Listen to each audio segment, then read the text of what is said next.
Okay, so really quick, I would love to do a giveaway of the Sprouted Planner.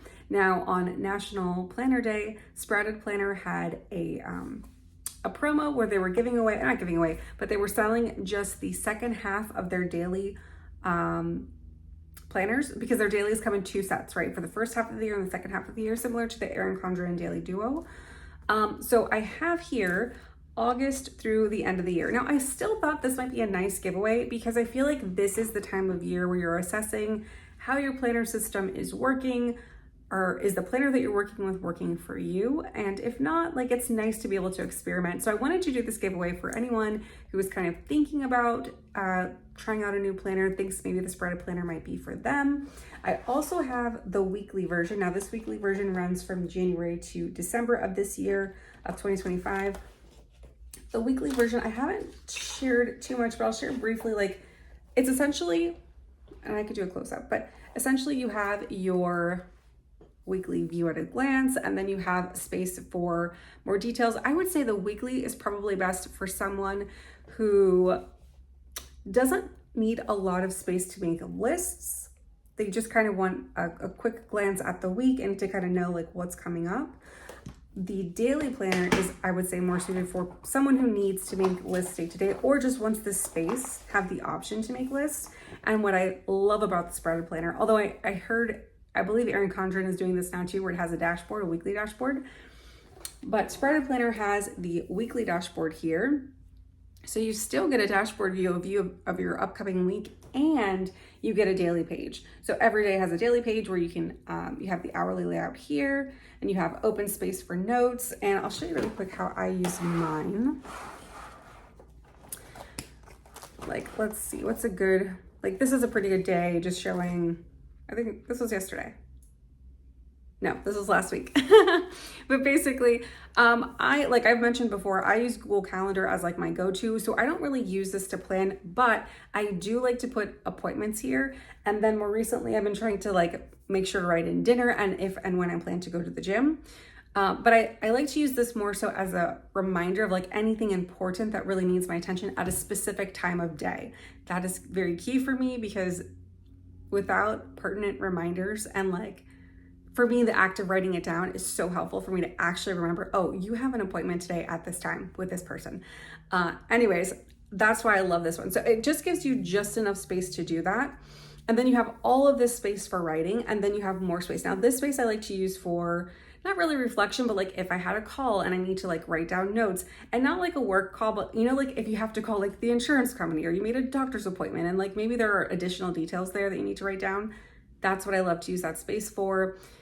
Or just any kind of reference information, really. And then up top, I like to, you know, if I remember that day, I'll put like how, just kind of a recap of how the day went, or like how I felt that day, or maybe I was having like a really blah day, or whatever the case might be, but just something to kind of remind me of how the day went. And up here, I like to write in a quote of the day, just like something to set the tone for the day.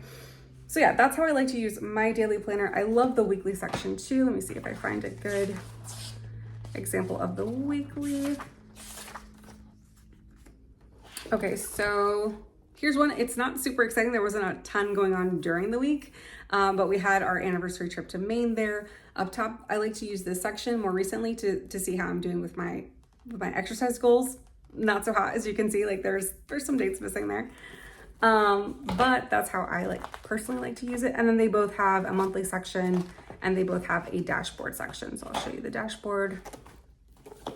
This is what the dashboard looks like. You have the month, or the month. You have this section. Now here, I like to write like things I would like to do that month, like ideas I have, maybe when it's springtime, like plan a spring tea party with the family, or do a picnic, or during summer, like make sure to get in a beach day, some things like that, like relevant stuff to that upcoming month that I want to be sure to do.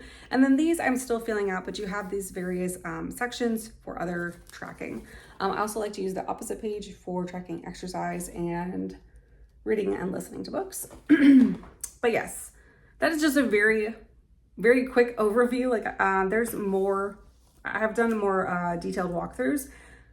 I would say some of the key things about this planner: if you are a person who needs to write a lot of space on the scheduling section here, this might not be the planner for you. This is probably best for people who have smaller to medium-sized print. If you have really large print, these tight lines might be difficult for you. However, I do love that the times go from 5 a.m. to 10 p.m.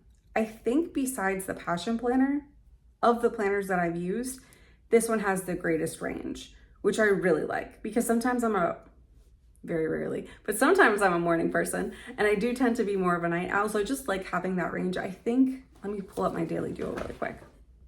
Now this is a 2022 Daily Duo, so things may have changed, but this time goes from 6 a.m. to 7 p.m. And I'm like, I still have so much day left. Like if there's an event at nighttime or if there's something going on, it feels like there's not enough space to continue on in the evening. So I really love that Sprouted Planner has a much larger time scale. And for me, this takes up too much calendar space because I don't really need it that much. I much prefer more space for writing like this. So yes, so I would say I love that it has all that extra space. I also love that the boxes aren't assigned to anything. Like you have these designated spaces, but you can use them how you please, however suits you best. So I really like that. There's so many things I love about this planner, but the biggest thing I think, one is the layout, and then the second is the intention behind it. So even in your monthly plan, you have a reminder to check in with your values, check in with your people, check in with your reminders and your year list. So in the beginning of the planner, you write these things in. Now I haven't done it for the second half of the year for all of them, but I just recently filled out my values for the second half of the year. And then you fill in your people list, which is like, who do you want to regularly connect with and how do you want to connect with them? You have a section for reminders. I haven't filled this out for the second half of the year just yet. And then your hope for the year and your year list. And I like that because it's like, what are you hoping happens this year? Maybe it's not something that you're specifically working towards, but it's almost like, what are you envisioning for the year? And then your year list are things like you definitely want to make happen.